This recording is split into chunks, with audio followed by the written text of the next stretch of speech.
各位朋友，大家好，看到没有？今天我拿着头盔呢。我们今天要试驾的是艾瑞泽8 Pro。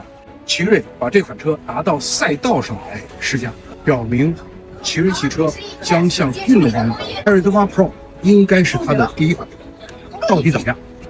咱们赛道见。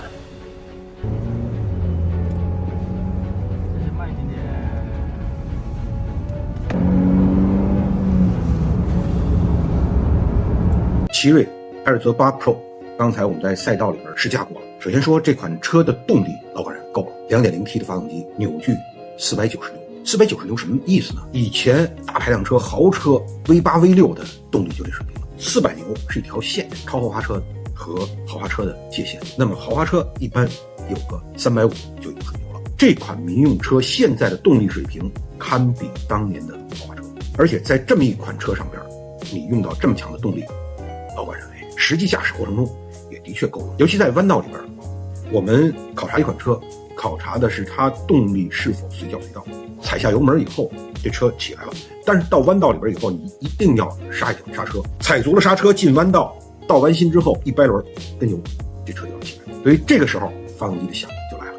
好的车它一定很快有反应，差的车反应很慢。所以说这款车呢是一款家用车里边的运动型。这款车用的是7DCT 的变速箱，有人在喷 DCT， 如果不懂变速箱技术的，你喷就喷了啊！懂变速箱技术的都知道 ，DCT 比 AT 要好，比 AT 换挡时间更短，它的换挡速度超过手动换挡速度。那么这就带来一个非常好的性能：第一，它响应速度快；第二，节油。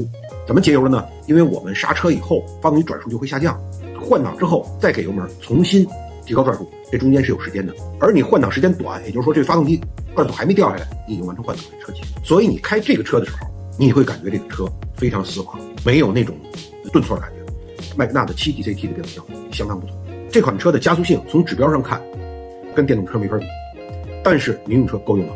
过高的加速值对普通消费者并不友好，所以加速指标到一定程度就行了，够用了。说车跑多快，刹车说你跑快容易，你站得住吗？站不住就是灾难。所以要讨论这个车跑多快的时候，一定先要讨论刹车。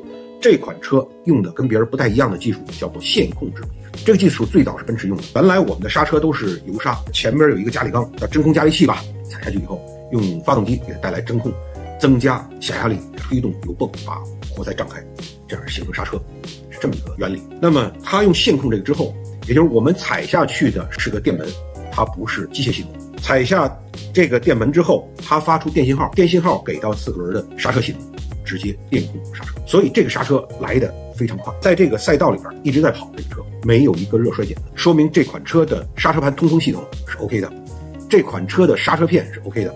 在这么激烈的行驶过程中，这个车的制动没有衰减。有的硬要赛道的车，在过弯的时候，由于车身刚度不够，可能导致3个人着地啊，一转弯一滑起来，车尾翘起来了，3个人着地。因为这款车的车身刚度够，所以这款车在赛道里边，尤其在这个发卡弯里边，它的车身姿态还是可以的。那么它用的是前麦弗逊后多连杆。那么麦弗逊这款车的麦弗逊不是最初级的那种麦弗逊，而是经过调校的麦弗逊。